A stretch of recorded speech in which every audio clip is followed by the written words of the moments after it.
talk to you about today is IBM's perspective on blockchain. First and foremost, we're not interested really or focused on Bitcoin. We see that as the first application on the blockchain, and there's a lot to learn from that.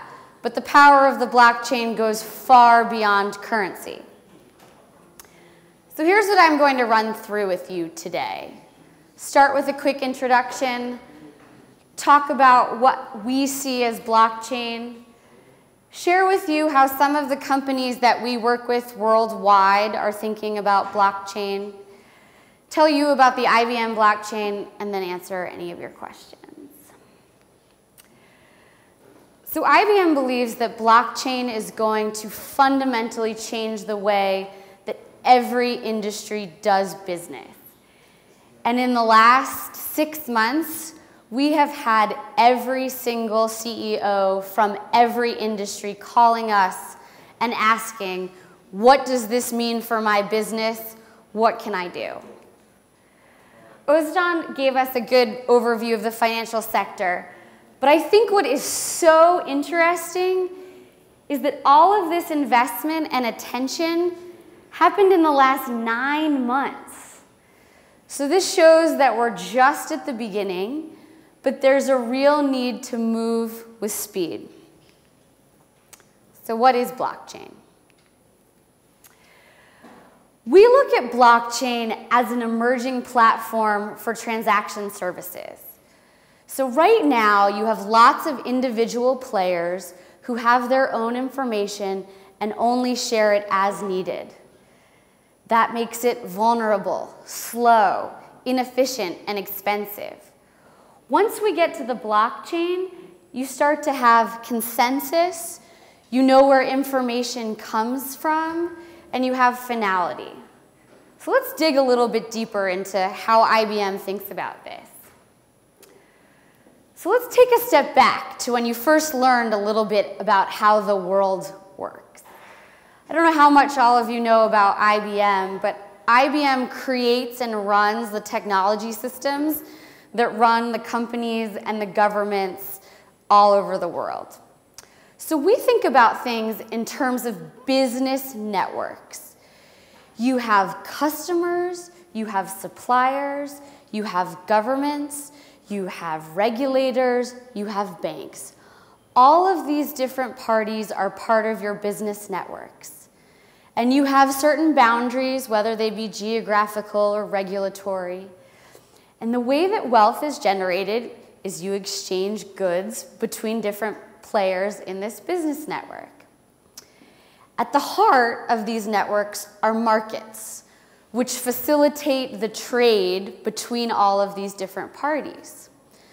Those may be open public markets, like the ones you go to, Kapala Charsha, etc., or they may be private, supply chain financing, financial markets, etc.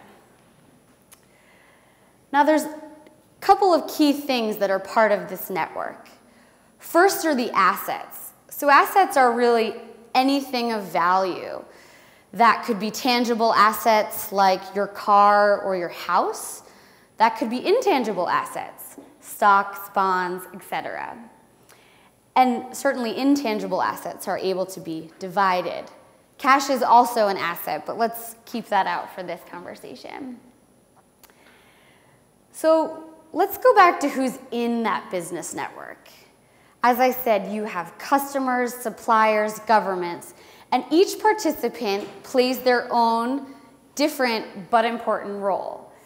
They sit within their own organization, and their identity is key to the role that they play in the network. The transaction is the transfer of that asset from one party to the other, and you have a contract that generally governs how that transaction takes place. So it may be as simple as I sell you my car, you tell me you'll buy it, I tell you I'll sell it to you, and we do the trade. Very often, however, it's far more complex and takes a lot of different parties in order to execute that contract. The key to these business networks is really the ledger. The ledger holds all of the information about the business. Where's the wealth? What transactions are taking place? And businesses have many different ledgers depending on their types of business, right? If you think about a bank, it has different ledgers for each one of its business lines, different for retail customers versus corporates. If you think about a large corporation that sells many different products, they keep very different P&Ls according to their businesses. And generally, those ledgers are held private. And privacy is really the key to business, because you only want your supplier to know a certain amount of information about your business. You only want your customer to know what you're selling it for. If your supplier knows what your customer is paying, you're going to very quickly be in trouble. So the transaction itself needs to be private. But you want to know who the players in that transaction are. You're not just going to buy something without any clarity on where it has come from. And in many cases, you're not going to sell your product to just anyone. You want to know exactly where it's going. And those transactions need to be authenticated. And cryptography in the blockchain is really the key way to do that. What we see as one of the key limitations to the Bitcoin blockchain is that while it's purely anonymous, everything is public. So you lack the identity of who are the key actors in a transaction, but all of those transactions are purely public. The second key component to the blockchain is validation. So in the Bitcoin blockchain, as Ozan explained, mining is key to validating transactions. But that comes at a very high cost of computing. When you have trust among the parties, you can actually do that at a much lower cost. You can do that through consensus, so where 3 out of 5 players agree that a specific transaction has happened. You can do that with a model where there's a cost. So if someone verifies a fraudulent transaction, they actually are charged for it. But what's key is that industrial blockchains need consensus. And this is really the network that we see in the blockchain. You have the different market participants, you have the business network, you may have certificate authorities that guarantee that your product is what it is supposed to be. There are your traditional data sources, which are coming from the business that is already being run. There are processing platforms, there are network operators, there are regulators and other players that validate these transactions. We think a little bit of blockchain as the Uberization of ledgers. So everyone still owns their own ledger, much like Uber drivers may own their own cars. But what they do is they share that information and make it available to the business network. And what this does is it increases trust. It makes it much easier to transact. It makes it much easier to find transactions over time. And it accelerates the processes that run the business network. So we see 4 key components to this. First and foremost is the shared replicated ledger, which I've talked a lot about. Smart contracts, which enable you to embed the terms of the contract into the transaction. Privacy, meaning that only the details which are important for a specific transaction are included. And then finally, validation. So being sure that the transaction that's happening is real. This grows the network, it reduces cost, and makes it much more efficient. So the benefits are clear. Significant reduction in cost and complexity. much better record keeping, much easier to find information over time and improve discoverability. And finally, you have shared trusted processes across many different actors. This allows companies and industries to find completely new business models, taking not just improving their existing processes, but taking industries to a whole new level. So what are companies thinking about blockchain?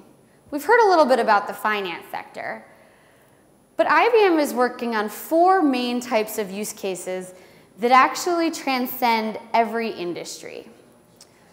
So first is consensus. And let's think about this in the financial services space, because this is an easy way to think about it. Every bank has their own BIC code that identifies that bank. And they have to be updated when banks merge, banks close. Imagine if all of those codes were kept on the blockchain. Anytime a bank made a change to their own code, the entire ledger was updated. Then you have a consolidated single point of reference data. You've got real-time data versus having to constantly be refreshing, figuring out what is the most up-to-date copy. And then finally, you make participation across all of the different parties much simpler. Second is provenance. This goes into so many different industries and business models. Think about the defense industry or the airplane industry. If you're Airbus and you make an airplane, you are sourcing components from thousands of different vendors. You need to make sure that they are using the best materials, that they have manufactured them in the way that is required, and then that you put them into your airplane in the way that is detailed by the plan. If something happens today to a car or an airplane, it is very difficult for a company to pinpoint where is the problem, why did it happen, and which particular vehicles is it in. Imagine a future where all of the provenance, where those materials come from, is stored on the blockchain.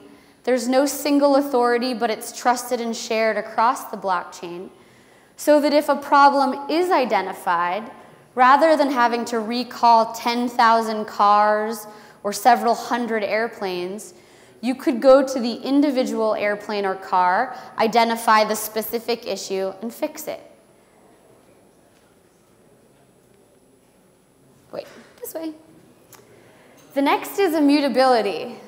My Turkish teacher made me learn this word in Turkish, değişmezlik.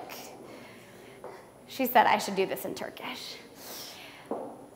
If you think about it, data is spread across organizations. There are many different geographies and divisions which have that information. And when a regulator calls and says, we need to see all of your records for the last 3 years, trying to pull that data and find it is exceptionally difficult. It's a highly manual process and causes significant pain and cost for the organization. So what the blockchain would enable you to do is collect all of that information from various parts of the company or bank and have an immutable link that has every single transaction.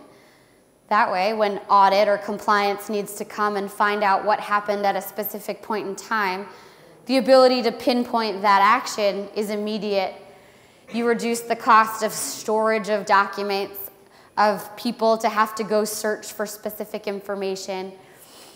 And you make it much easier to take compliance from a reactive state to an active one.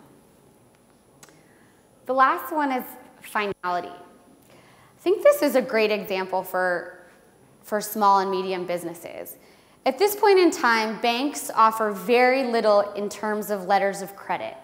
They do that because it's a time-intensive process to create. It's hard to be sure exactly what other letters of credit a company might have and how they may have used them. Now, if letters of credit were available on the blockchain, what you would be able to do is see all of the letters of credit that a specific company has, how they've used them. You might be able to see information like their revenue streams, their deals with suppliers, etc., depending. And that would give the opportunity for banks to really grow their small and medium business segments. This would help to power economies and grow entirely new businesses for financial services companies. So what's IBM doing with all of this? So we've heard a little bit about different blockchains. Currently, there are a number of specialized blockchains. You've heard of Ripple, you've heard of Ethereum, there are half a dozen others. They tend to be focused on specific use cases. For example, Ethereum is the gold standard for smart contracts. And that's great, that's fantastic. Every industry is experimenting with blockchains and starting to figure out how this works for them. But the problem is that if everyone does it in their own silo, you're just going to end up replicating the world we have today with different underlying technology. So what IBM is focused on doing is creating an open design and an architecture that allows flexibility to incorporate different blockchains as necessary. So that if your company has done a POC with Ethereum and with Ripple, there's things you like in both, but you want to use something else, you can actually integrate all of those into your processes.